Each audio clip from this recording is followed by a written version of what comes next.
नमस्कार दोस्तों, मैं कोमल और आप देख रहे हैं इनसाइड लाइन। आज हम लेकर आए हैं बिहार की सियासत का एक ऐसा किस्सा जो उतार चढ़ाव, तगड़ी टक्कर और जातीय समीकरण से भरा है। बात हो रही है कदवा विधानसभा सीट। यहाँ का हर चुनाव एक नया ड्रामा लेकर आता है। कभी कांग्रेस का गढ़, कभी निर्दलीय का मैदान और तो कभी बीजेपी की चुपचाप एंट्री। सब कुछ यहाँ देखा गया है। तो चलिए जानते हैं कदवा की पूरी कहानी, इतिहास से लेकर आज तक। कटिहार जिले में स्थित कदवा विधानसभा सीट का इतिहास काफी दिलचस्प है। ये सीट 1952 में अस्तित्व में आई। 1962 में इसे आजमनगर सीट से मिला दिया गया, लेकिन 1977 में फिर से कदवा विधानसभा के नाम से अस्तित्व में आई। तब से यहाँ 13 विधानसभा चुनाव हो चुके हैं। इसमें 5 बार कांग्रेस ने जीत दर्ज की और 4 बार निर्दलीय उम्मीदवारों ने सबको चौंकाया। 2 बार बीजेपी और 2 बार नेशनल कांग्रेस पार्टी यानी एनसीपी ने अपना परचम लहराया है। यानी यहाँ का मतदाता किसी एक पार्टी का वफादार नहीं है, बल्कि हर चुनाव में नए समीकरण गढ़ने वाला है। दोस्तों, कदवा सीट पर कांग्रेस और निर्दलीय उम्मीदवारों का खास दबदबा रहा। 2000 में निर्दलीय उम्मीदवार हिमराज ने सभी को चौंका दिया और जीत हासिल की। 2005 में अब्दुल जलील ने एनसीपी के टिकट पर विजय पाई और 2010 में बीजेपी के भोला राय ने जीत दर्ज की। लेकिन 2015 में कांग्रेस की वापसी हुई। डॉक्टर शकील अहमद खान ने बीजेपी के चंद्रभूषण ठाकुर को 5799 वोटों से हरा दिया। वहीं 2020 फिर इतिहास दोहरा गया और कांग्रेस ने शानदार जीत दर्ज की। 2020 का चुनाव कदवा के लिए बेहद अहम रहा। कांग्रेस के डॉक्टर शकील अहमद खान ने इस बार लोक जनशक्ति पार्टी के चंद्रभूषण ठाकुर को भारी अंतर से हराया और वहीं डॉक्टर शकील ने 71,267 वोट पाकर जीत दर्ज की, जबकि चंद्रभूषण ठाकुर को 38,865 वोट मिले। जीत का अंतर था 32,402 वोट। सोचिए कितना बड़ा फर्क। इस जीत ने साफ कर दिया कि कांग्रेस अभी भी कदवा में मजबूत पकड़ बनाए हुई है। अब बात करते हैं चुनावी गणित यानी जातीय समीकरण। कदवा सीट पर मुस्लिम मतदाता सबसे बड़ी ताकत है। उनका वोट जिस तरफ झुकता है, जीत का तराजू वहीं झुकता है और यही वजह है कि कांग्रेस का पारंपरिक आधार यहाँ बहुत मजबूत है। यादव वोटर भी यहाँ निर्णायक भूमिका निभाते हैं और खास बात यह है कि स्थानीय लोग पार्टी से ज्यादा उम्मीदवार के भरोसे वोट डालते हैं। यही नहीं, 2020 में कुल 2,70,427 मतदाता थे। इसमें पुरुष मतदाता 1,43,190, महिला मतदाता 1,27,146 और तीसरे लिंग के 9 मतदाता शामिल थे। यानी महिलाओं की भागीदारी भी काफी अच्छी है। दोस्तों, चुनाव सिर्फ जाति या पार्टी का खेल नहीं, यहाँ के लोग मुद्दों को भी महत्व देते हैं।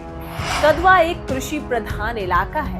गंगा और कोसी के नजदीक होने के कारण बाढ़ की समस्या बार बार आती है। किसानों को सिंचाई की दिक्कत और सड़क सुधार जैसे मुद्दे हमेशा चर्चा में रहते हैं, लेकिन और भी मुद्दे हैं। हमने यहाँ के लोगों से बात की। एक बुजुर्ग किसान ने कहा, सड़कें तो सुधरी हैं, लेकिन बाढ़ की समस्या अभी भी बड़ी है। एक युवा ने कहा, रोजगार के अवसर चाहिए, सिर्फ चुनावी वादे से काम नहीं चलेगा। ये आवाजें दिखाती है कि आने वाले चुनाव में विकास का मुद्दा बड़ा फैक्टर बनेगा। कांग्रेस नेता डॉक्टर शकील अहमद खान यहाँ की राजनीति में बड़ा चेहरा बन चुके हैं। लगातार दूसरी बार उन्होंने जीत हासिल की और अपने कामकाज से मतदाताओं का भरोसा भी जीता है और इसी वजह से 2 बार जीत चुके हैं। उनका जनसंपर्क और मुस्लिम यादव समीकरण पर पकड़ उनकी जीत का बड़ा कारण है। वे विधानसभा में भी सक्रिय रहते हैं, जिससे लोगों में उनका भरोसा बना हुआ है। अब बात करते हैं बीजेपी। 2010 में भोला राय ने जीत दर्ज कर पार्टी को उम्मीद दी थी, लेकिन उसके बाद से बीजेपी कदवा में वापसी नहीं कर पाई। 2020 में बीजेपी और लोजपा ने कोशिश की, लेकिन नतीजा साफ रहा, नहीं जीत सकी। बीजेपी को यहाँ मुस्लिम और यादव बहुल जनसंख्या की वजह से चुनौती का सामना करना पड़ता है और इसी वजह से जीत हासिल नहीं हो पाती। और भविष्य में बीजेपी को यहाँ जीत दर्ज करनी है तो उसे ईबीसी यानी अति पिछड़े वर्ग और स्वर्ण वोटरों पर पूरी तरह से एकजुट करना होगा और मजबूत उम्मीदवार उतारना होगा। अब बड़ा सवाल है 2025 का चुनाव कौन जीतेगा? क्या कांग्रेस अपनी हैट्रिक जो है वो लगाएगी या फिर बीजेपी और एनडीए कोई नया पत्ता खोलेगी या फिर कोई नया चेहरा आकर सबको चौंका देगा? मुस्लिम और यादव वोट अगर कांग्रेस के साथ रहे तो शकील अहमद खान को टक्कर देना मुश्किल होगा, लेकिन राजनीति में कुछ भी स्थायी नहीं होता। बीजेपी अगर नए मुद्दे और मजबूत संगठन के साथ मैदान में उतरती है तो खेल बदल सकता है। कदवा विधानसभा का सबसे बड़ा संदेश यही है कि यहाँ के मतदाता सिर्फ जाति या पार्टी नहीं बल्कि उम्मीदवार और उनके काम को भी तवज्जो देते हैं और उनको देखते भी हैं, चाहे निर्दलीय उम्मीदवार की जीत हो या कांग्रेस का मजबूत प्रदर्शन हो। यहाँ की जनता हर बार साबित करती है कि फैसले वही करेगी जो उनके हित में हो। तो दोस्तों, आपने अभी सुनी कदवा विधानसभा सीट की राजनीति की पूरी कहानी। वहाँ के सामाजिक समीकरण, नेताओं की रणनीति और जनता की उम्मीदें हमने आपके सामने रखा, लेकिन बिहार की चुनावी यात्रा यही नहीं रुकने वाली। अब हमारी यात्रा का अगला पड़ाव है बलरामपुर विधानसभा सीट और यकीन मानिए कहानी भी किसी फिल्म स्क्रिप्ट से कम रोचक नहीं हो, उतनी ही दिलचस्प है, क्योंकि बलरामपुर सीमांचल का वह इलाका है जो हर चुनाव में सुर्खियों में रहता है। यह सीट सिर्फ स्थानीय राजनीति तक सीमित नहीं रहती बल्कि इसका असर पूरे सीमांचल और बिहार की सियासत पर भी देखा जाता है। यहाँ का चुनावी नतीजा अक्सर बड़े समीकरण को पलट देता है। अब सवाल उठता है कि बलरामपुर विधानसभा सीट इतनी खास आखिर क्यों है? दरअसल यहाँ का सामाजिक और जातीय समीकरण बेहद पेचीदा है। मतदाता हर बार नए ढंग से फैसला लेते हैं। किसी एक पार्टी के लिए यहाँ लगातार जीत करना आसान नहीं होगा।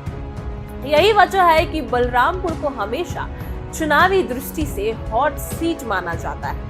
अगले वीडियो में हम आपको बलरामपुर का राजनीतिक इतिहास विस्तार से बताएंगे। यह भी बताएंगे कि किन नेताओं ने यहाँ अपनी पहचान बनाई, पकड़ बनाई, किसे जनता ने लंबे समय तक मौका दिया और किसे समय से पहले दरनिकार कर दिया। आप यह भी जानेंगे कि मौजूदा समय में यहाँ कौन सा चेहरा सबसे बड़ा दावेदार है और किसका पकड़ कमजोर हो रहा है और किसकी पकड़ जो है वो मजबूत है।